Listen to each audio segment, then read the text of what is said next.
कृष्णा। आप सभी का दिन शुभ और मंगलमय हो। भगवान श्री हरि और माता लक्ष्मी की कृपा आप सभी भक्त जनों पर बनी रहे। आज आप सभी सुनेंगे वैशाख महात्म्य कथा का अध्याय 15 और 16। उससे पहले आज आप सभी सुनेंगे वैशाख मास में सुनी जाने वाली पीपल को जल से सींचने की कथा। कथा को पूर्ण श्रद्धा भाव और प्रसन्न मन से पूरा सुने। प्रेम से बोलिए श्री हरि विष्णु भगवान की जय। एक बूढ़ा ब्राह्मण था। वह रोज पीपल को जल से सींचता था। पीपल में से रोज एक लड़की निकलती और कहती, पिताजी मैं आपके साथ जाऊंगी। यह सुनते सुनते बूढ़ा दिन ब दिन कमजोर होने लगा। तो बुढ़िया ने पूछा कि क्या बात है। बूढ़ा बोला कि पीपल से एक लड़की निकलती है और कहती है कि वह भी मेरे साथ चलेगी। बुढ़िया बोली कि कल ले आना उस लड़की को, जहाँ 6 लड़कियां पहले से ही हमारे घर में हैं, वहां 7वीं लड़की और सही। अगले दिन बूढ़ा उस लड़की को घर ले आया। घर लाने के बाद बूढ़ा ब्राह्मण आटा मांगने गया तो उसे पहले दिनों की अपेक्षा ज्यादा आटा मिला था। जब बुढ़िया वह आटा छानने लगी तो लड़की ने कहा कि लाओ माँ, मैं छान देती हूँ। जब वह आटा छानने बैठी तो परात भर गई। उसके बाद माँ खाना बनाने जाने लगी तो लड़की बोली कि आज रसोई मैं जाऊंगी। तो बुढ़िया माई बोली कि ना, तेरे हाथ जल जाएंगे। लेकिन लड़की नहीं मानी और वह रसोई में खाना बनाने गई तो उसने तरह तरह के 3600 व्यंजन बना डाले और आज सभी ने भरपेट खाना खाया। इससे पहले वह आधा पेट भूखा ही रहते थे। रात हुई तो बुढ़िया माई का भाई आया और कहने लगा कि दीदी मैं तो खाना खाऊंगा। बुढ़िया परेशान हो गई कि अब खाना कहाँ से लाएगी। लड़की ने पूछा कि क्या बात है माँ जी। उसने कहा कि तेरा मामा आया है और रोटी खाएगा, लेकिन रोटी तो सबने खा ली है, अब उसके लिए कहाँ से लाऊंगी। लड़की बोली कि तू चिंता मत कर, मैं बना दूंगी। और वह रसोई में गई और मामा के लिए 3600 व्यंजन बना दिए। मामा ने भरपेट खाना खाया और कहा भी कि ऐसा खाना इससे पहले उसने कभी नहीं खाया है। बुढ़िया ने कहा कि भाई तेरी पावनी भांजी है, उसी ने बनाया है। शाम हुई तो लड़की बोली कि माँ चौका लगा के चौके का दिया जला देना, कोठे में मैं सोऊंगी। बुढ़िया बोली कि ना बेटी, तू डर जाएगी। लेकिन वह छोटी लड़की बोली कि नहीं, मैं नहीं डरूंगी, मैं अंदर कोठे में ही सोऊंगी। वह कोठे में ही जाकर सो गई। आधी रात को लड़की उठी और चारों ओर आंख मारी तो धन ही धन हो गया। वह बाहर जाने लगी तो एक बूढ़ा ब्राह्मण सो रहा था। उसने देखा तो कहा कि बेटी तू कहाँ चली। लड़की बोली कि मैं तो दरिद्रता दूर करने आई थी, अगर तुम्हें दूर करवानी है तो करवा लो। उसने बूढ़े के घर में भी आंख से देखा तो चारों ओर धन ही धन हो गया। सुबह सवेरे सब उठे तो लड़की को ना पाकर उसे ढूंढने लगे कि पावनी बेटी कहाँ चली गई। बूढ़ा ब्राह्मण बोला कि वह तो लक्ष्मी माता थी, जो तुम्हारे साथ मेरी दरिद्रता भी दूर कर गई। हे लक्ष्मी माता, जैसे आपने उनकी दरिद्रता दूर की वैसे ही सबकी करना। कहानी अच्छी लगी हो तो शेयर जरूर करना। माँ लक्ष्मी आपके भंडारे सोने से भर दे। प्रेम से बोलिए लक्ष्मी माता की जय। अब सुनिए वैशाख महात्म्य में अध्याय 15 और 16 की कथा। श्रुतदेव जी बोले, हे राजन मधुसूदन, भगवान के प्यारे पाप नाशक वैशाख महात्म्य का फल और भी सुनो। प्राचीन काल में पांचाल देश में पुण्यशील और बुद्धिमान भूरियश का पुत्र पुरुयश था। पिता के मरने पर वह राजा हुआ। यह बहुत ही शूरवीर, उदार, धनुर्विद्या में बड़ा प्रतापी था। धर्म पूर्वक पृथ्वी पर शासन करता था, परंतु पूर्व जन्म में इसने जलदान नहीं किया। इस पाप के मारे कुछ काल में उसकी सब संपत्ति नष्ट हो गई। उसे बलहीन जान उसके वैरी अनेक राजा आए और उसे युद्ध में जीत लिया।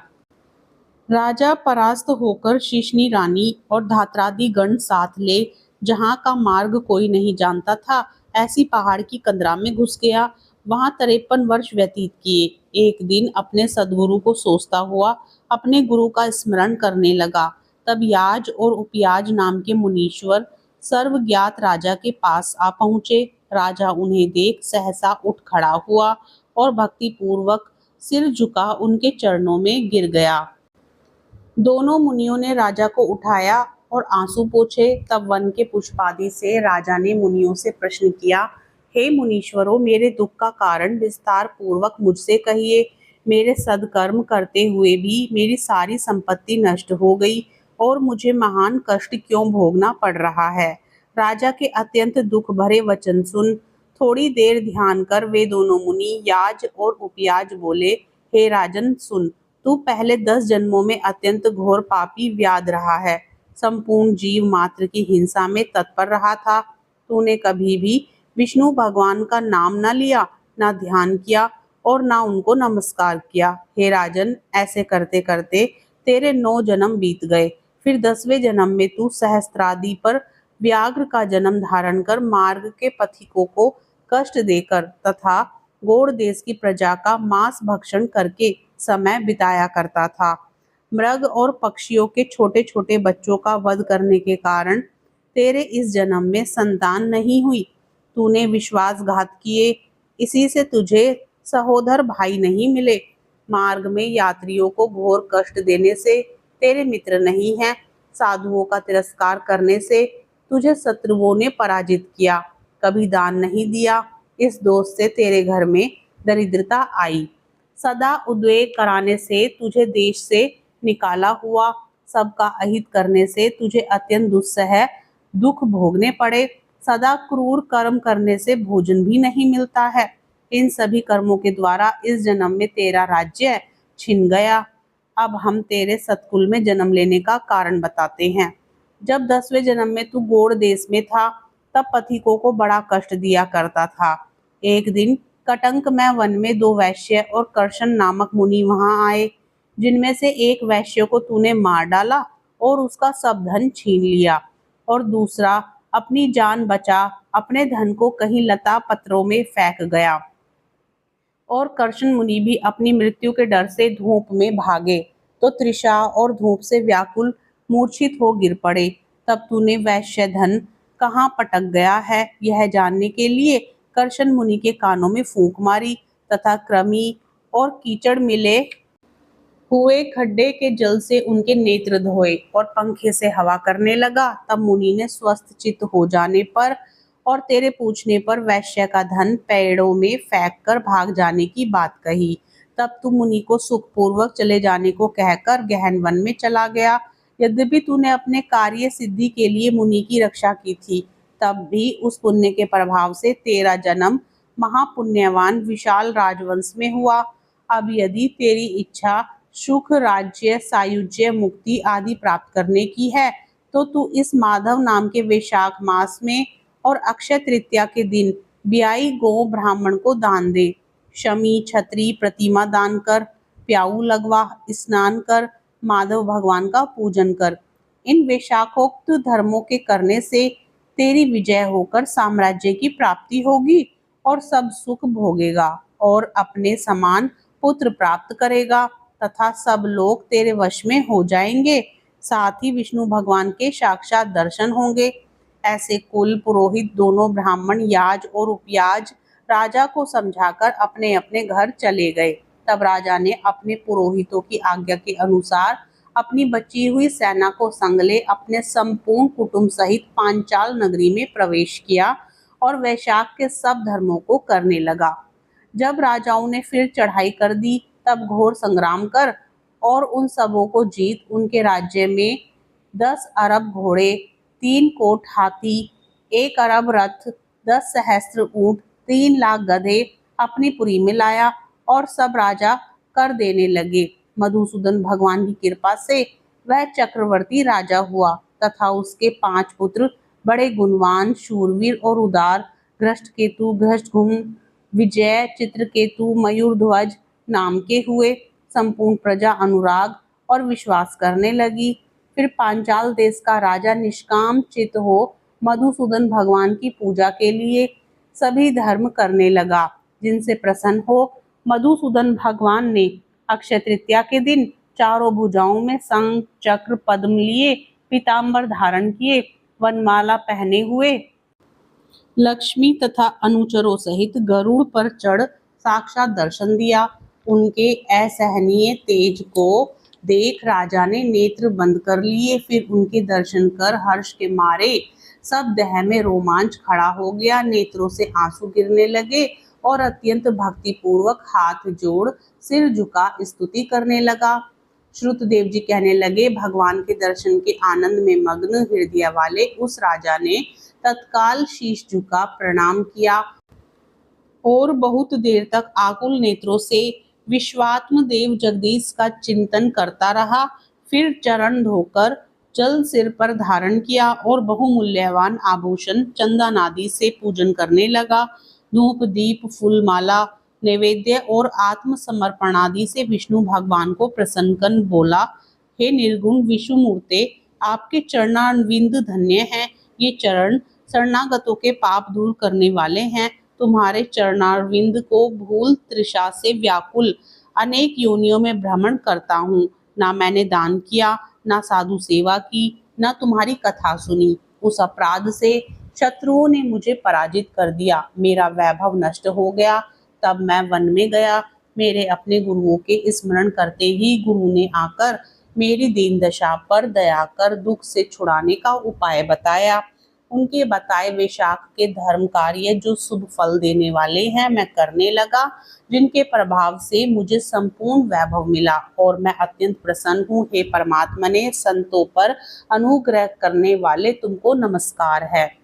हे जग निवास, हे देवेश, आप प्रसन्न हो जाइए, जिसमें आपके चरण कमलों में मेरी स्मृति हो। हे प्रभो, पुत्र स्त्री को शादी में मेरी आसक्ति ना हो, मेरा मन आपके चरणाविंद में लगे, मेरी वाणी आपकी दिव्य कथा कहने में लगी रहे, मेरे नेत्र आपकी मूर्ति के दर्शन में लगे रहें, कान कथा श्रवण में हो और जीवा आपके कमल गुणानुवाद में अर्पित हो, नासिका आपके चरण कमल का मकरंद सूंघने में प्रवृत्त हो, हाथ आपके मंदिर की सफाई करने में तथा आपके भक्तों के सुगंध युक्त चंदन आदि लेपन में लगे रहें, पांव आपकी कथा में ले जाएं, मेरी मूर्धा सदा आपकी वंदना में, कामना आपकी कथा में, बुद्धि आपके विचार में सदा लगी रहे, साधु संगत और आपकी श्रेष्ठ कथाओं के गान में मेरे दिन बीते। हे प्रभो, एक पल भी आपके प्रसंग बिना व्यतीत ना हो। हे विष्णु, मैं संपूर्ण राज्य पुत्र पौत्रादि किसी की भी इच्छा नहीं करता हूँ, मैं तो आपके चरण कमल की सेवा का इच्छुक हूँ। राजा की ऐसी स्तुति सुन भगवान प्रसन्न हो बोले, तुम पाप रहित निष्काम मेरे भक्तों में श्रेष्ठ हो। 10 सहस्त्र वर्ष की तुम्हारी अवस्था हो, दिव्य धन संपत्ति, मेरी दृढ़ भक्ति और अंत में मेरी सायुज्यता मिलेगी। जो प्राणी तुम्हारी की हुई स्तुति करेंगे, मैं उन पर प्रसन्न होकर उन्हें निसंदेह भक्ति और मुक्ति दूंगा। आज के दिन अक्षय तृतीया में स्नान दान आदि करने, गोदान करने, बैल दान करने, पितृश्वरों के निमित्त श्राद्ध करने से अक्षय फल प्राप्त होता है। मृत्यु, जरा, भय, पाप सब नष्ट हो जाते हैं। मैं विशाखोक्त धर्मों से प्रसन्न होता हूँ, जिनके करने से तप अव्यय पद प्राप्त होता है। जो प्राणी मेरे चरणों का स्मरण करेगा, उसे प्रायश्चित की भी आवश्यकता नहीं। तुम गुरु के उपदेश से वन में आ विशाख के धर्मों में तत्पर हुए और जगत के साथ नाथ भगवान की आराधना से तुम्हें सब वस्तु प्राप्त हो गई। इस धर्म से प्रसन्न हो मैंने तुम्हें दर्शन दिया है। अब तुम देवताओं के लिए भी दुर्लभ इच्छित भोगों को भोगो। देवादिदेव जनार्दन राजा को ऐसा वर दे। वहीं अंतर ध्यान हो गए। तब वह राजा अत्यंत प्रसन्न हुआ। तदंतर गुरु महात्माओं का सत्संग कर नित्य प्रति ज्ञान प्राप्त करने लगा और वासुदेव भगवान के अतिरिक्त किसी को नहीं मानता था। विशाखोक्त सब धर्मों को बारंबार करने से पुत्र पौत्रादि की वृद्धि हुई और संपूर्ण मनोरथों को भोग अंत में चक्रपाणि विष्णु भगवान की सायुज्यता को प्राप्त हुआ। जो इस परम सुंदर आख्यान को सुनते सुनाते हैं वे सब पापों से छूटकर विष्णु भगवान के परम पद को प्राप्त होते हैं। प्रेम से बोली श्री हरि विष्णु भगवान की जय, लक्ष्मी माता की जय। इस प्रकार की और कथाएं सुनने के लिए चैनल को सब्सक्राइब करना ना भूलें।